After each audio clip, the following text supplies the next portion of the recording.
Hello everyone, and welcome to the first of what I hope is many in the series Reviews Done Right. Before I get started, I wanted to say a few words about reviews in general. Reviews are, by their very nature, a subjective beast. It cannot be avoided. There is nothing anyone can do to distance themselves and approach a review project in an objective manner. Everything about a person can affect their view of a game. Their favorite genre, their favorite color, what games they played as a kid, whether or not they like ramen noodles. It doesn't matter, and in the end, it all plays at least a small role in the outcome of the review. Well, I'm not here to tell you that this is the one review that you'll see that isn't biased. I know I'm biased, but it's with that knowledge that I will try to present these reviews. Before we get into the meat of the review, please allow me to give you my review style. The final score is based out of a total of 100 possible points. A score of 100 is a perfect game. The final score is the sum of 5 different elements. These elements are as follows, with the number of total points available per element. Gameplay, 40 points. Story, 20 points. Graphics/visuals, 15 points. Music and sound effects, 15 points.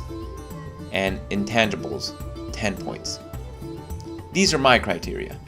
To some, graphics may trump all else, but to me, gameplay is king.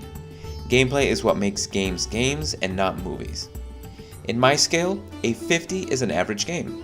That's because 50 is halfway between 0 and 100. If 100 is perfect and 0 is the worst game ever made, then 50 makes sense as an average game. Everything above 50 is above average. Anything in the 65 to 80 range is a good game. Anything above that in my scale is a must-own game. Let's get started. The Legend of Zelda: A Link to the Past, Super Nintendo Entertainment System. This is one of my favorite Zelda titles, not just because it's the one I spent the most time with as a kid, but because it's the first one that really brought all the Zelda elements together. It's the true forefather of the series. While the original The Legend of Zelda is the game that really started it all, A Link to the Past is the game that set the tone for the next few decades. Gameplay. Remembering that A Link to the Past is a Super Nintendo game, it has to be said that the game controls beautifully. It was the first time Link could move in 8 different directions in that isometric view. It was the first time Link could jump off higher elevation. It was the first time Link could swim. And it was all possible because of the control system of the game. The controls for this game are tight. I never felt like I was ever facing a direction I did not intend to be facing. I never pressed buttons only to not get a response from the game. Mistakes that I made, I feel, were my own, never the game's. That makes a big difference when you're facing a room full of multiple enemies and have to use different items to defeat them. One of the big draws of the game is the exploration. You get to visit different areas of Hyrule, many of which have different ecosystems. A desert, a mountain, a forest. And once you get to the Dark World, you're exploring swamps and ancient ruins. For a game of its time, it was a big, beautiful world to explore, and it's full of secrets. There are always new places to discover your first few playthroughs.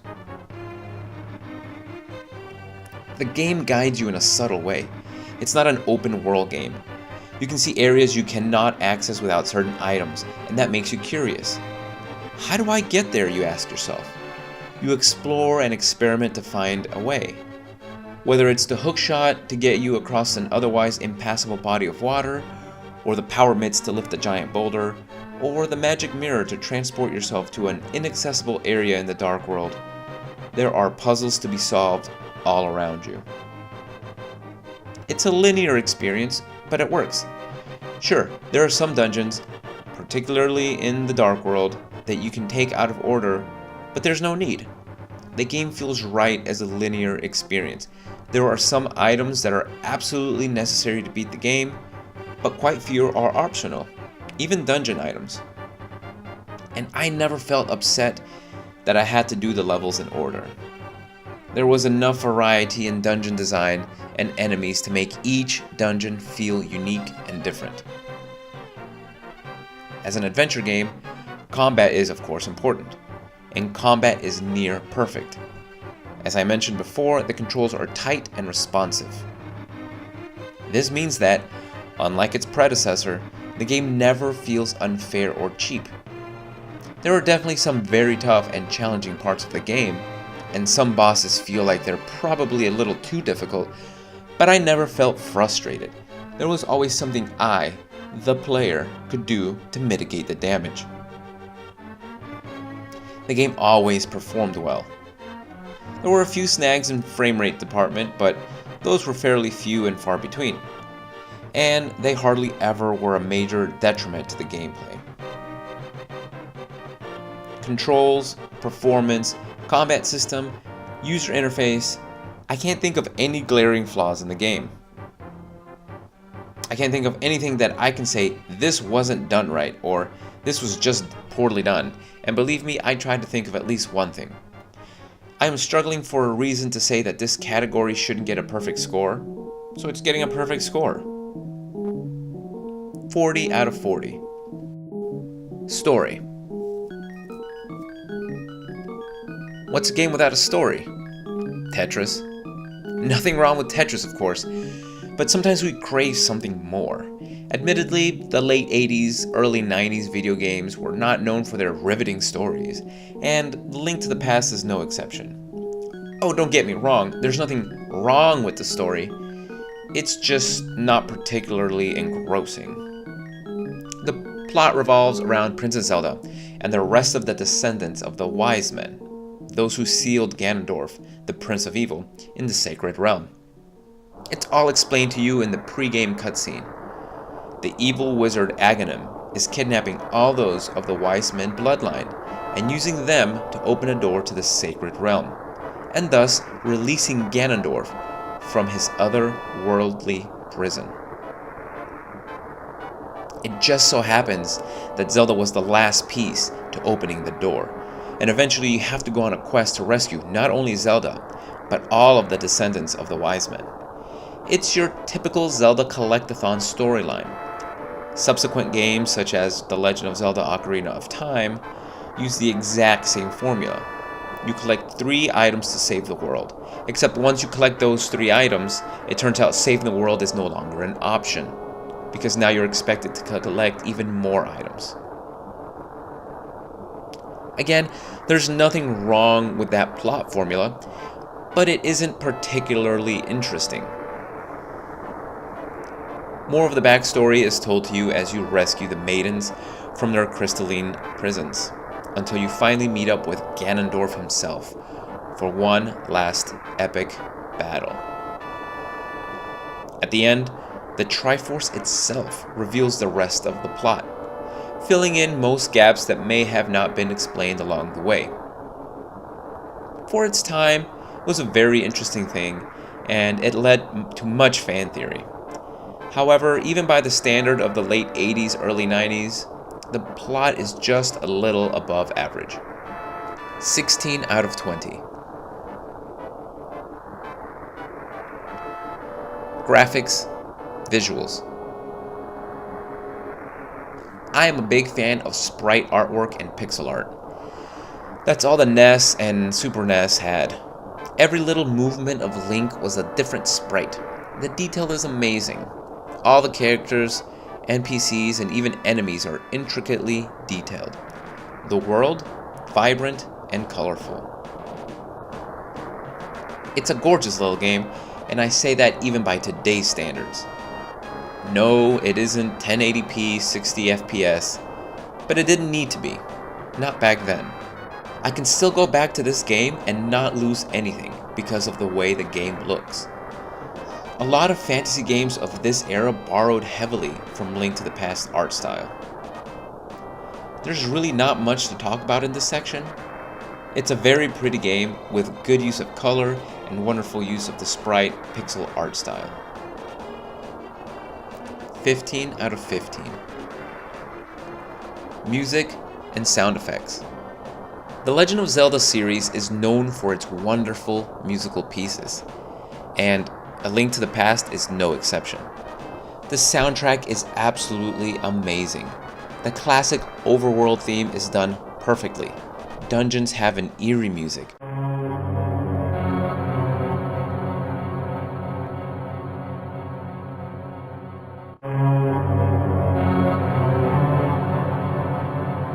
Boss battle themes are epic, and it has my favorite Death Mountain theme.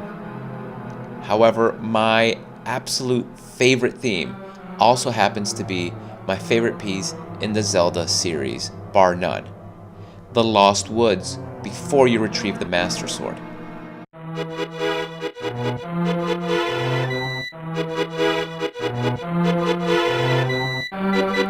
Oh man, that theme just puts my hairs on end.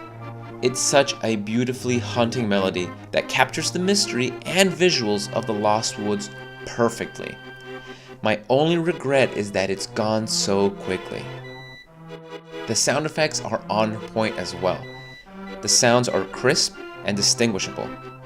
Link even makes little splish-splosh sounds when he walks in shallow water. Is there even a bad track in this game? I can't think of one at all. If I were to knock off points in this category, it would be for a lack in variety in the dungeon themes. All the Light World dungeons have the same theme, and all the Dark World dungeons have the same theme as well. And by the way, I prefer the Light World dungeon theme by far. I guess making each dungeon have its own thing was impractical, maybe even impossible, but it's something I wish they had done. 14 out of 15.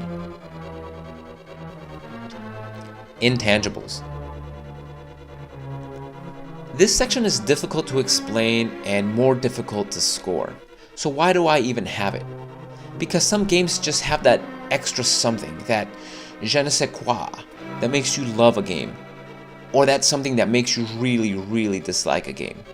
It could be a gameplay issue, but not necessarily. And it's especially hard to talk about this topic in an older game, where there was little extra room for fluff. The Super NES cartridges held so much information, and there just wasn't room for intricate AI or for NPCs to have daily schedules. That's not to say this game didn't have its own special charm, because it did. One of the things I loved about this game was that you could beat it without collecting all of the items. When I was a kid, I remember beating the game a few times and still having empty spots in my inventory. There were so many caves in both Light and Dark Death Mountain that I didn't explore in my first few playthroughs. Not until I ventured into the maze-like caverns that I discovered 2 extra items and the last few pieces of heart. The NPCs even had their own little charm. Whether it was the fast-running kid in Kakariko Village that told you that you didn't seem like such a bad guy, or the witch and her apprentice who gives you a free sample of the red potion with a chuckle. It wasn't the most clever game of its time. It didn't have the same humor as, say, Earthbound, or the same emotional ride that was Chrono Trigger, but it captured players just the same. The game also has replayability. It's not a game you play once and never play again, unless you didn't like it. You keep coming back to it from time to time. That may be the biggest evidence of that intangible quality of a game, that you come back and play it again and again. I'd also like to point out how important this game was, not just for the Zelda series, but for the action-adventure genre in general. This game has a place in history that few games have. This game influenced other games like few games have. I'd go as far as to say that without this game, without the influence of this specific entry in the Zelda series, we wouldn't have had games like Chrono Trigger or subsequent Final Fantasy entries, and we definitely wouldn't have had Ocarina of Time. That's an intangible for you. 10 out of 10. Final score, 95 out of 100. No question, a mere 5 points from being a perfect game. That's exactly what I would say this game is. It's almost perfect. It's without question one of the most perfect games ever made. I can't say that some of this isn't my own bias. I grew up with this game. This was the first game to ever make me daydream about gaming when I was in school. I would stay up at night and think about what I would do first thing in the morning when I played. This is the game that made me love games. Yes, the original Zelda game introduced me to gaming and to the love of gaming, but this one made me dream about games. For a small boy like me with few friends, this game meant the world to me. I can't say that doesn't play a part in how I think about the game, but I recently played it and I still felt the same way. Some games don't age well. Some games do. This game aged well, and it still plays well to this day. I think the score is fair, and I can't see myself taking more points from any of the sections. In conclusion, if you own a Wii U, or a new 3DS, you can download this game on Virtual Console. Get this game. Play it today. And if you're lucky enough to own an original Super Nintendo cartridge, treasure it. Thank you for joining me for this first ever Reviews Done Right series. I hope you join me again for the next game I review. Until then,